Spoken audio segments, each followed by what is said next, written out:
Think of a recent challenge you've faced.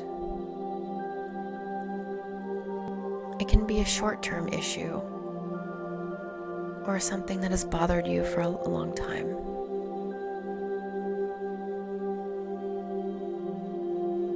Could this perceived problem potentially offer an answer or a key step into something greater in your life? Perceiving things with this open curiosity rather than resistance can be the seeds to new growth.